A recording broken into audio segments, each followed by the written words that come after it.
আমি আগের ভিডিওতে দেখিয়েছিলাম 5 দিন আগে 2G কাটিং করার পর বলছিলাম 1 সপ্তাহের মধ্যে ফল চলে আসবে।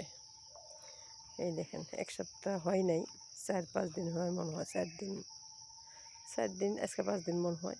এই যে দেখেন 4-5 দিন কর্মীও জ্বালাই গেছে, বলছিলাম 1 সপ্তাহের ভিতরে জালিও এসে যাবে। আলহামদুলিল্লাহ আলহামদুলিল্লাহ। এই দেখুন জালিও চলে এসেছে, দেখছেন? এই যে জালি চলে এসেছে। 2G কাটিং করছি, এই যে মাথা, এই যে আগের ভিডিওতে যারা দেখছি তারা বলতে পারবেন, দেখবেন। এই দেখেন এই জালি এসেছে, 5 দিনের মাথায় জালি এসেছে। যে কর্মী, এই যে কর্মীও নিয়ে নিচ্ছে। আলহামদুলিল্লাহ,